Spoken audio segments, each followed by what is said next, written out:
Tujuan pembangunan piramida Giza di Mesir diyakini oleh sebagian besar arkeolog, adalah sebagai makam Raja Fir'aun.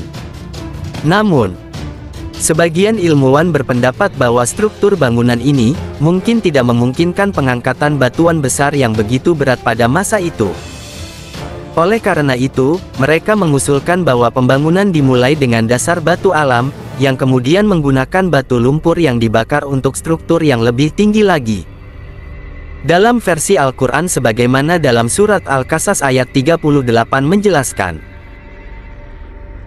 Firaun berkata, "Wahai para pembesar, aku tidak mengetahui ada Tuhan bagimu selainku. Wahai Haman, bakarlah tanah liat untukku, kemudian buatkanlah bangunan yang tinggi untukku agar aku dapat naik melihat Tuhannya Musa. Sesungguhnya aku yakin bahwa dia termasuk para pendusta."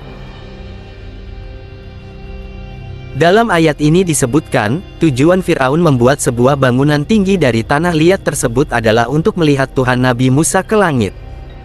Ia ingin membuktikan, benarkah di atas sana ada Tuhannya Nabi Musa. Selain itu, ada banyak teori-teori yang berbeda mengenai bagaimana piramida ini dibangun. Video ini hanya memilih beberapa dari banyak teori yang beredar. Selebihnya, silakan Anda menafsirkan dan mencari sendiri teori mana yang lebih masuk akal.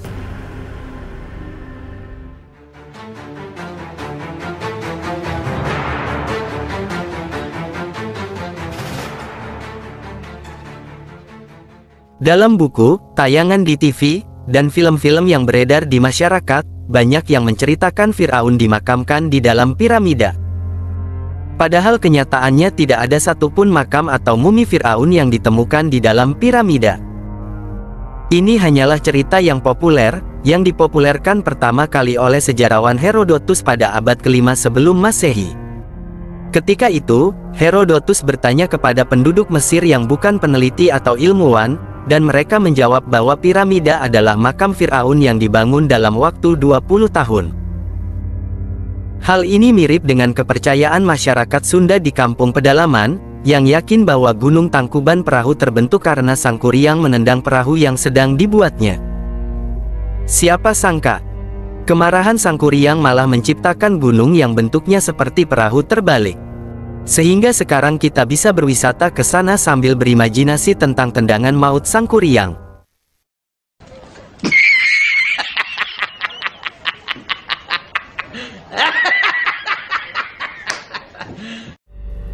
Kita balik lagi ke cerita piramida Mesir. Belakangan baru diketahui bahwa makam Fir'aun sebenarnya berada di lembah para raja, Valley of the Kings, di Luxor, yang jaraknya 700 km dari piramida Giza. Lah, gimana nih? Udah susah-susah bangun piramida buat makamnya kok ternyata malah dimakamkan di tempat lain. What the fuck? Terus, ketika melihat hieroglif, seolah-olah itu bukti bahwa piramida dibangun oleh Fir'aun. Namun, sebaliknya, hieroglif tersebut malah tidak memberikan penjelasan yang jelas tentang bagaimana orang Mesir kuno membangun piramida tersebut. Bahkan, tidak ada satupun hieroglif yang menyatakan, piramida ini dibuat oleh Fir'aun. Ada ribuan hieroglif di kuil Abydos, yang berjarak 300 km dari piramida Giza, yang dengan antusias menceritakan kehidupan sehari-hari mereka. Dari pertanian, hingga perdagangan, perkawinan, dan sebagainya. Tapi kok, mereka malah lupa. Tidak ceritain soal pembangunan piramida yang butuh waktu bertahun-tahun, biaya besar, dan tenaga yang kelihatannya nggak sedikit, padahal pembangunan itu harusnya merupakan bagian sangat penting bagi mereka. Teori bahwa piramida itu makam Fir'aun itu cuma pernyataan dari para Egiptologis atau orang yang selalu ngulik kebudayaan Mesir. Ini kan, ilmu sosial, bukan ilmu sains.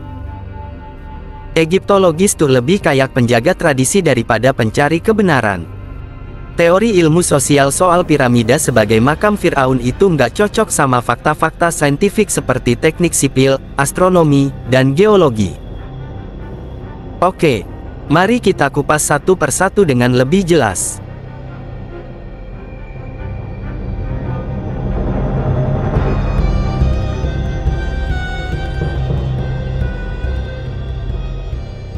Piramida Giza terdiri dari 2,3 juta batu, masing-masing seberat sekitar 2,5 ton hingga 15 ton. Piramida ini dulu tingginya 147 meter. Dan luas bangunannya sekitar 53.000 meter persegi. Sedangkan luas permukaan total, termasuk semua sisinya, adalah sekitar 93.000 meter persegi. Bayangkan, dengan menggunakan 2,3 juta batu. Kalau hitungannya meleset sedikit saja, bangunan itu nggak bakal ketemu di pucuknya, dan tingkat presisi bangunan piramida ini adalah 6 mm dibagi 2.300.000 batu di area seluas 53.000 meter persegi. Tingkat presisi seperti itu sulit dicapai oleh perusahaan konstruksi manapun di dunia saat ini, bahkan dengan peralatan modern paling akurat sekalipun. Selanjutnya, bagaimana caranya mengangkat batu seberat 15 ton? Kita sering melihat di film-film Hollywood menggambarkannya dengan ditarik oleh para budak-budak, pakai peralatan seadanya seperti tali dan roda dari batang pohon. Anggaplah manusia memang bisa memindahkan batu dengan memanfaatkan peralatan sederhana sesuai hukum fisika. Namun, ketika kita berhitung dengan matematika, rasanya ada yang janggal. Teori bahwa piramida dibuat hanya dalam waktu 20 tahun ini hanya cocok logi sisa umur Firaun setelah menjadi raja. Mungkin para Egiptologis tidak mengerti matematika. Sebagai kesimpulan, kita akan menggunakan contoh waktu untuk menghitung pembangunan piramida yang memakan waktu 20 tahun. 20 tahun, kali 365 hari, kali 24 jam, lalu dikali lagi 60 menit, lalu bagi 2.300.000 batu. Maka waktu yang dibutuhkan adalah 4,57 menit per batu. Maka kita akan ambil jawaban sementara. Jadi, setiap batu dengan berat sekitar 2,5 ton harus dipahat, diangkut, dan dipasang setiap 4,57 menit selama 20 tahun tanpa henti. Apalagi dengan batu yang digunakan diangkut dari tempat yang jauh dari lokasi pembangunan, rasanya sulit dipercaya. Bayangkan saja, setiap batunya harus diangkut dari lokasi yang lumayan jauh. Menurut teori-teori menyebutkan, batu-batu ini diambil dari beberapa wilayah seperti Tambang Turai yang terletak sekitar 15-20 km. Tambang Madi yang jaraknya sekitar 12-15 km, dan yang lebih mengejutkan lagi, sebagian pondasi batunya juga diambil dari Tambang Aswan yang terletak 900 km dari lokasi pembangunannya. Ini sungguh di luar nalar. Manusia zaman dulu dengan peralatan seadanya bisa membangun piramida ini dengan cara dipahat, diangkut, ditarik dengan jarak yang diambil begitu jauh dari lokasi pembangunannya. Bisa dipasang setiap blok batunya selesai dalam jangka waktu 4,57 menit sekali. Belum lagi tantangan yang lainnya. Semakin tinggi bangunannya, maka semakin rumit juga untuk memasang setiap blok batunya. Ini rasanya seperti bagaikan proyek maraton besar-besaran tanpa ada istirahatnya, seolah-olah mereka membangun piramida tersebut tidak ada kata hari libur. Jadi, bagaimana mereka melakukannya? Adakah rahasia tersembunyi atau teknologi canggih yang belum kita ketahui? Atau mungkin mereka punya trik magis? Siapa yang tahu? Mungkin akan lebih masuk akal lagi jika piramida Mesir dibangun oleh para jin yang mempunyai ilmu sakti mandraguna. Atau juga bisa dengan peralatan yang jauh lebih maju daripada yang kita miliki saat ini. Selanjutnya, jika kita melihat presisi matematis piramida, jelas dibuat oleh peradaban yang memiliki intelijen tinggi. Mereka bukan hanya hebat dalam arsitektur dan konstruksi, tetapi juga memiliki makna matematis dan astronomis tertentu. Lihatlah ketiga bangunan piramida besar ini dibangun dengan presisi yang sangat luar biasa menggunakan rumus matematika. Yang paling ajaib lagi, yakni rumus teorema Pythagoras, meskipun Pythagoras sendiri baru lahir ribuan tahun di Yunani. Lalu, bagaimana ceritanya? Yang membuat rumusnya juga belum lahir, tapi rumusnya sudah dipakai duluan. Lebih ajaib lagi, piramida-piramida ini menggunakan konsep rasio emas yang dilambangkan dengan simbol V. Rasio emas adalah sebuah ekuasi matematis yang menjadi bagian dari geometri sakral dan ditemukan di seluruh alam semesta. Pertanyaannya, mengapa pembangunan makam seperti piramida harus dengan susah-susah mempertimbangkan letak astronomi dengan menggunakan rasio emas? Konsep rasio emas dianggap memberikan harmoni dan keseimbangan ideal dalam struktur bangunan. Di dalam konteks piramida, penggunaan rasio emas juga dipergunakan untuk mencapai keselarasan yang sempurna dengan alam semesta dan energi kosmik.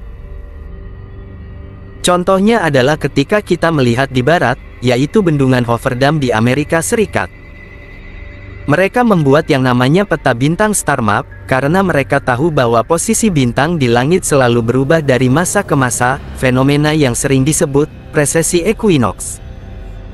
Peta bintang di Hoover Dam digunakan sebagai kalender universal sepanjang zaman. Jadi, jika suatu saat peradaban kita punah akibat bencana, bahasa tulisan sudah berbeda, dan sistem kalender berubah, orang-orang di masa depan masih bisa mengukur kapan bendungan itu dibangun dengan hanya melihat peta bintang tersebut. Sebab astronomi adalah ilmu pasti, apapun bahasanya dan apapun sistem kalendernya, peta bintang akan merujuk pada waktu tertentu. Hal yang sama juga berlaku pada piramida. Para pembuat piramida sebenarnya meninggalkan kode-kode cerdas yang hanya bisa dimengerti oleh orang yang memahami ilmu sains dan astronomi. Kode-kode ini tidak hanya memberikan informasi tentang kapan piramida itu dibuat, tetapi juga petunjuk untuk memahami tujuan dibangunnya piramida tersebut. Ketiga piramida di Giza sangat presisi dan akurat menggambarkan 3 bintang di sabuk Orion, sebuah rasi bintang yang sangat signifikan sepanjang sejarah peradaban kita. Dengan menggunakan program komputer, ternyata aliansi ketiga piramida dengan ketiga bintang Orion tersebut menunjukkan sekitar 10.500 tahun yang lalu. Dan rata-rata orang memfoto patung Sphinx dari bagian depan agar terlihat estetis. Jarang ada yang menfoto dari samping karena kepala dan badan Sphinx tidak proporsional, wajah Firaun dipahat hanya di bagian depan. Sedangkan bagian belakangnya, yang disebut dengan istilah restorasi tambahan, tidak seimbang. Tentu ini sangat tidak masuk akal.